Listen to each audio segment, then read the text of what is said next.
बिस्मिल्लाहिर्रहमानिर्रहीम। अस्सलाम वालेकुम दोस्तों, एक नई वीडियो के साथ हाजिर है। चले अपनी वीडियो स्टार्ट करते हैं। G7 समिट के अंदर जो भी मुआहदे हुए हैं इन 7 ममालिक के, इनसे ये पता चलता है कि इन्होंने एक फैसला कर लिया कि इन्होंने दुनिया के अंदर अमन सुकून नहीं रहने देना। मसलन मैं आपको अपनी UFK डेलीज की 2 वीडियोज़ के अंदर ये बता चुका हूँ कि अमेरिका ने यूक्रेन को F-16 की ऑफ़र कर दी है, इंग्लैंड ने यूक्रेन को माइन स्वीपर्स की ऑफ़र की है। और ये दोनों चीज़ें जो हैं आपको पता है कि उन्होंने रशिया के लिए ऑफ़र की हैं। रशिया इससे रैटल होगा और रशिया जो है फिर कोई इकदाम उठाएगा और वो दुनिया के अमन के लिए अच्छी बात नहीं होगी। नेक्स्ट UFK डेली के अंदर मैं आपको एक और खबर दूंगा इस हवाले से, लेकिन आज जो हम बात करेंगे वो बेसिकली है कि इंग्लैंड ने जो हरकत की है ब्लैक सी के अंदर वो कितनी ज़्यादा खतरनाक है। पिछले दिनों एक खबर आई कि इंग्लैंड के कुछ वॉरशिप्स जो हैं वो रशिया के पानियों के अंदर जा घुसे हैं, जिसके रिएक्शन के अंदर रशिया ने इन ब्रिटिश वॉरशिप्स के ऊपर कुछ वार्निंग शॉट्स भी फायर की हैं, जो उन्होंने अपनी सरफेस बॉर्डर गार्ड वेसल्स यानी कि ये जो उनके शिप्स वगैरह होंगे, छोटी छोटी बोट्स होंगे, उनके जरिए से की हैं। प्लस उन्होंने कुछ अपने Su-24 भी उस एरिया के अंदर भेजे और उन्होंने उस ब्रिटिश वॉरशिप के इर्द गिर्द उन्होंने कुछ बॉम्ब्स वगैरह भी फेंके हैं उसको डराने के लिए कि वो उनके एरिया को छोड़ दे।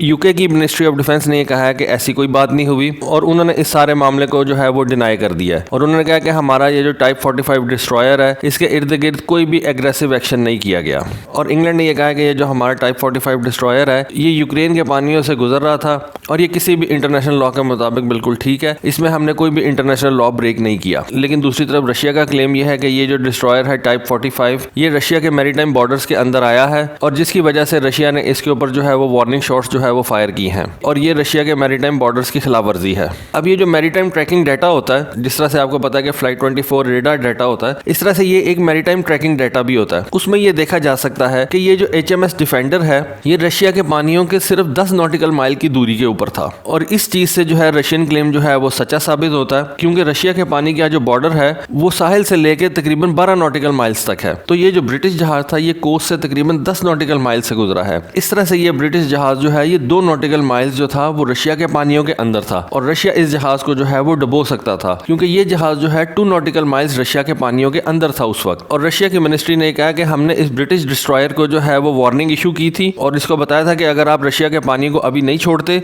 आपके ऊपर जो है वो हम फायर भी कर सकते हैं। लेकिन इस ब्रिटिश जहाज की तरफ से कोई हमें जवाब मौसूल नहीं हुआ। और एक वीडियो के अंदर देखा जा सकता है कि रशियन नेवी का एक Su-30 SM फ्लैंकर जो है वो इस डिस्ट्रॉयर के नजदीक उड़ा है और इसके ऊपर वो नजर रखे हुए है। फिर उसके बाद एक और वीडियो रिलीज की रशिया ने, वो वीडियो ऐसे लग रहा है जैसे किसी ड्रोन से ली गई है, जिसमें ये देखा जा सकता है कि रशिया की एक कोस्ट गार्ड पेट्रोल बोट जो है वो इस HMS डिफेंडर के नजदीक से गुजर रही है। प्लस उस फुटेज के अंदर ये भी देखा जा सकता है कि एक Su-24 और एक Su-30 जहाज जो है वो HMS डिफेंडर के नजदीक से गुजर रहे हैं। यानी कि पूरे तरीके से ये जो ब्रिटिश जहाज जो है वो रशिया के पानियों के अंदर था और रशिया ने इसको तमाम तरीके से जो है वो वार्निंग दी है, लेकिन उसके बावजूद भी जो है ये रशिया के पानी से नहीं निकला। इन वीडियोस के बावजूद यूके की मिनिस्ट्री ऑफ डिफेंस ने कहा है कि हमारे जहाज के ऊपर कोई वार्निंग शॉट्स फायर नहीं की गई, कोई बॉम्ब जो है उसके रास्ते के ऊपर नहीं फेंके गए और ऐसा कोई वाकया हुआ ही नहीं। इंग्लैंड सिर्फ ये ऐसे काम नहीं कर रहा ब्लैक सी के अंदर, और इससे पहले इसी साल जनवरी के अंदर 2 अमेरिकन आर्लेबर्ग क्लास डिस्ट्रॉयर्स जो थे वो भी ब्लैक सी के अंदर गए थे और वो भी रशिया के पानियों के अंदर गए थे। और उस वक्त भी जो है रशिया ने अपने Su-24 और Su-30 जहाजों को जो है इनके ऊपर से गुजारा था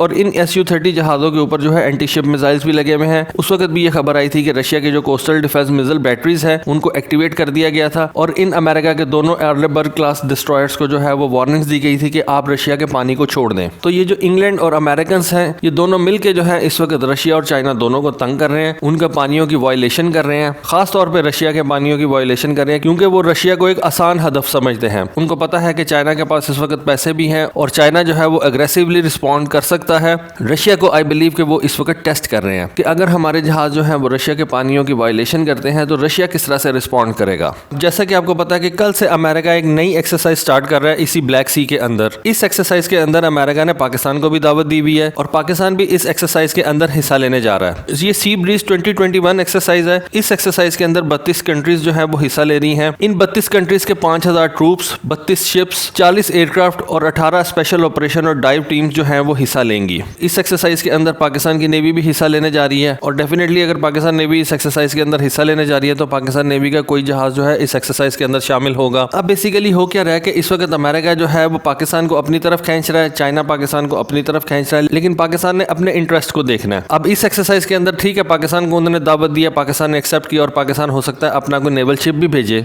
लेकिन हमें ये याद रखना चाहिए कि ये जो एक्सरसाइज होने जा रही है ये ब्लैक सी के अंदर होने जा रही है और ब्लैक सी जो है वो बेसिकली आप कह सकते हैं कि वहाँ पे रशियन इन्फ्लुएंस बहुत ज्यादा है, क्योंकि उसके एक तरफ बिल्कुल सारे का सारा रशिया है। ठीक है, ये एक सिर्फ एक्सरसाइज है जिसके अंदर आप कह सकते हैं कि 32 ममालिक हिस्सा ले रहे हैं, लेकिन ये पाकिस्तान को देखना चाहिए कि ये जो एक्सरसाइज पाकिस्तान करने जा रहा है ये at the expense of Russian friendship ना हो, कि रशिया जो है वो पाकिस्तान से दूर चला जाए। लेकिन मेरा नहीं ख्याल ऐसा होगा, क्योंकि उसकी रीजन ये है कि पाकिस्तान ने कुछ देर पहले जो एक नेवल एक्सरसाइजेस की थी उनके अंदर रशियन और अमेरिकन नेवी दोनों ने हिस्सा लिया था। तो इस वजह से मैं समझता हूँ कि ये कोई ज्यादा परेशानी वाली बात नहीं है। पाकिस्तान अगर किसी नेवल एक्सरसाइज के अंदर हिस्सा लेता है जो कि अमेरिका कंडक्ट करवा रहा है, तो उसमें पाकिस्तान और रशिया के जो ताल्लुकात हैं वो उस तरह से खराब नहीं होंगे, बल्कि पाकिस्तान को इन नेवल एक्सरसाइजेस से कुछ सीखने का मौका मिलेगा, जो कि एक अच्छी बात है। लेकिन दोस्तों एक बात तो डेफिनेट है कि अमेरिका ने एक डिसीजन ले लिया है कि वो यूरोप वाली साइड से रशिया को तंग करेगा और पैसिफिक वाली साइड से वो चाइना को तंग करता रहेगा। इन दोनों कॉन्फ्लिक्ट से जो फायदा है वो अमेरिका का ही होगा। दोनों कॉन्फ्लिक्ट्स के अंदर जो अमेरिका के एलाइज हैं, यानी कि रशिया वाली साइड पे जो नेटो कंट्रीज हैं, यानी कि जो यूरोपियन कंट्रीज हैं, वो भी अमेरिका का असला परचेज करेंगी, और ये जो पैसिफिक वाली साइड के ऊपर अमेरिका के एलाइज हैं जैसे कि इंडिया, जापान और ऑस्ट्रेलिया हो गया, वो भी अमेरिकन असला ही परचेज करेंगी। तो दोनों सूरतों में जो है वो फायदा अमेरिका का ही है। पाकिस्तान को इस वक्त अपने कार्ड जो है वो बड़े अच्छे तरीके से खेलने चाहिए। तो दोस्तों जैसे जैसे खबरें आती जाएंगी मैं इंशाल्लाह आपको इन्फॉर्म रखूंगा। आप अपनी राय से जरूर आगाह कीजिएगा। आज के लिए बस इतना ही। Thank you. Allah Hafiz.